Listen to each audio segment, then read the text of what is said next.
my Young and the Restless fans. Welcome back to the channel. Happy Taco Tuesday. And yeah, we're back to talk about and give a breakdown of the Young and the Restless, where drama is hot, the shade is shady, and the Abbott brothers are at it again like clockwork. I'm going to give you a few highlights and then we'll dive deep into this episode.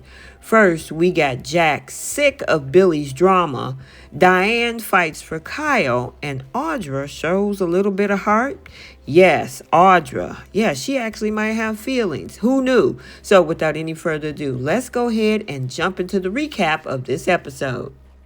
So let's start off with Audra, Nate, and Amy morning drama at Nate's condo. So we kick things off, Audra, queen of sleeping in, casually strutting downstairs of Nate's place like she owns it. Homegirl slept overnight and honey, she's not happy about it. What if she misses the perfect power move? Now Nate does his usual charming routine. You got this, babe, blah, blah, blah, and seals it with a kiss. Cute, right? Well, cue the doorbell when Amy walks in and throws just a bit of tension in the room. Now, Amy and Audra exchange polite holiday chit-chat, but Amy's sweet reminder is to savor life before it's too late, which has Audra practically sprinting out the door. Was that too deep before coffee? I guess maybe a little bit. Anyway, then Nate drops a bombshell that his PI found Damien in LA, and Amy lip is quivering harder than Audra's career anxiety. Poor woman just want to find her son. But you know this won't end quietly. So now we got Nikki, the pep talk queen, and Claire's big day. So over at the Newman Pep Talk Center, aka Nikki's house, Claire is a bundle of nerves. New job, new life, and new wardrobe. But the poor girl's convinced that she'll disappoint Grandma Nikki. Now Nikki, in her perfectly polished wisdom, tells Claire to chill. It's a new chapter, girl. Own it. Honestly, I need Nikki to hype me up before every work day. So can we get this arranged? So now we got the Abbott brothers throwdown. Jack reads Billy like a book. So now let's get into the juicy stuff. Over at Society, Billy spills to Sally that he's trying to out Victor.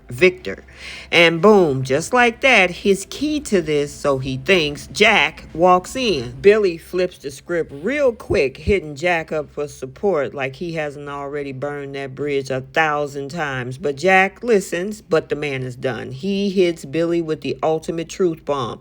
I've been there for you, but I'm not going to enable you anymore. Yikes. Now Billy, yeah, he gets defensive, saying Jack always pointing out his flaws. And you know what? He's not wrong, but Jack face says, well, when you're right, you're right. Billy was like, you know what? I'm done with you like I'm done with my own mother. Oof. Rough. Billy storms off with dramatic I'm done, and honestly Jack is just as floored as we are. This sibling tension is simmering hotter than Sally's flat iron.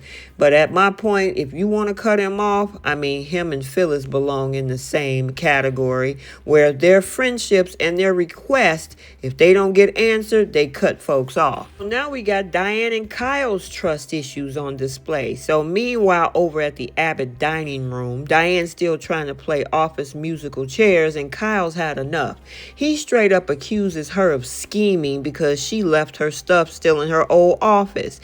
And Diane's face says, not this again. Now, after a quick reality check, Kyle apologizes, but the damage is done. He's convinced that Diane's ambition comes before the family. Cue Diane's tears, because if there's one thing Diane does better than scheming is crying. Then we see Jack swooping in later to reassure her that, look, you good with me, babe, and Diane is all hard eyes. I mean, it's sweet, but let's not forget this woman has a history. I mean, just saying. Now we have Audra and Sally heart-to-heart realness. So over at Coffee at Crimson Lights, Audra and Sally serve us with the friendship moment we never thought we needed. Now Sally spills about Phyllis crashing her night with Billy, classic. And Audra, ever the skeptic, shades Phyllis like it's her day job. But then Audra, drop a shocker. Dinner with Nate's family made her cry. Yeah, Audra cried. Now, Sally's jaw hit the floor, and so does probably everybody else, because Audra's tears are as rare as a Victor Newman apology.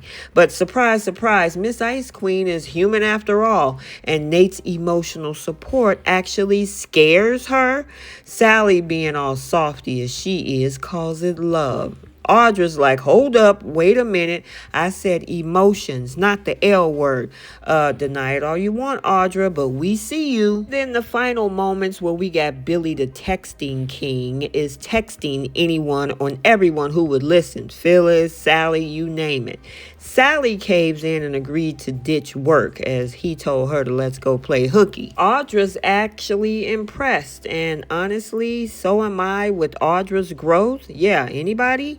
However, meanwhile, over back at Chancellor, they finally make it over to work. There's some hesitancy with Claire. She's worried about this situation with Kyle, Jack, and her grandfather. And she's worried about whether or not, because she received those beautiful flowers, whether she should even pursue a relationship with Kyle based on that ominous message that her grandpa Victor gave her. However, Nikki, trying to butter it up, gave her a different version of the truth, making her feel a lot more comfortable and say, don't worry about it. I'll take care of Victor. Nikki, have you ever been able to take care of Victor?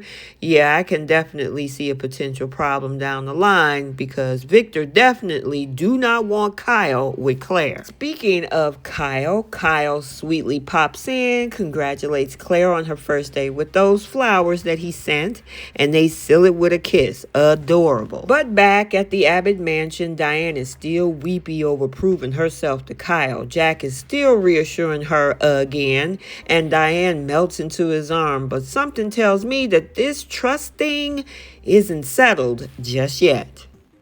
Okay, so there you have it. Yes, that's a wrap on today's Young and the Restless. We had sibling drama, unexpected tears, and Diane doing what she does best, fighting to stay on top.